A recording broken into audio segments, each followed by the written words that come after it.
Depuis qu'ils ont pris la décision très controversée de quitter la famille royale britannique pour partir s'installer en Californie, le prince Harry et Meghan Markle ont été contraints de trouver de nouvelles sources de revenus, afin de s'assurer un train de vie aussi confortable que celui qu'ils ont connu au Royaume-Uni.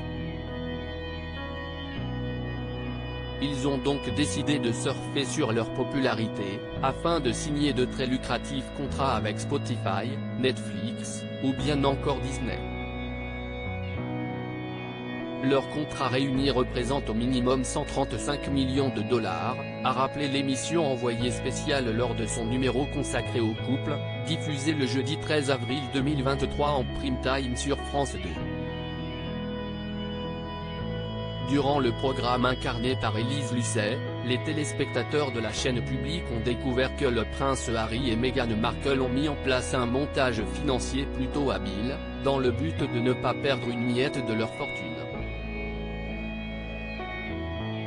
En fait, les parents d'Archie et Lilibet ont créé plus d'une dizaine de sociétés dans lesquelles transite leur argent.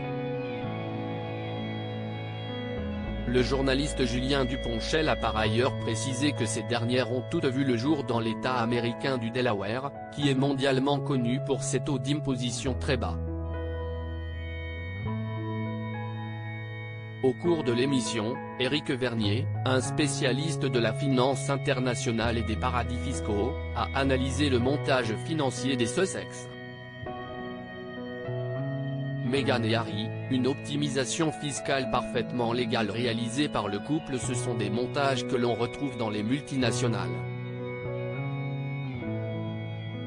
Des montages sophistiqués qui jouent sur les royalties d'une société, qui seront versés à une autre, sur les difficultés de l'une qui n'auront pas de conséquences sur l'autre, pour aboutir à une optimisation fiscale, a souligné Éric Vernier, avant de préciser qu'à aucun moment le prince Harry et Meghan Markle n'ont enfreint la loi, étant donné que tout ce qu'ils ont mis en place est parfaitement légal.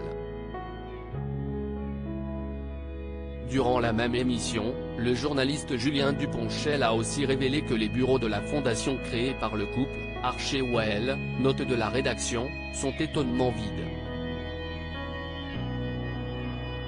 À propos de l'auteur Clément Machetto, passionné de sport, et plus particulièrement de football, de basketball et de catch, merci Canal+, Koh-Lanta est pour moi le programme incontournable de la télévision française. Par le passé, j'étais également un téléspectateur assidu de la Star Academy sur TF1, mais aussi de la trilogie du samedi sur M6. Aujourd'hui le monde des médias n'a plus aucun secret pour moi. Ou presque. Ces derniers articles et Elisabeth II, ce conseil inestimable donné à Sarah Ferguson avant sa mort. Maïté Nabir Aben millionnaire, ce qu'elle compte faire du jackpot qu'elle va toucher. Gérald Darmanin, rebondissement de taille après la garde à vue de sa nièce et de son ex-amant GE.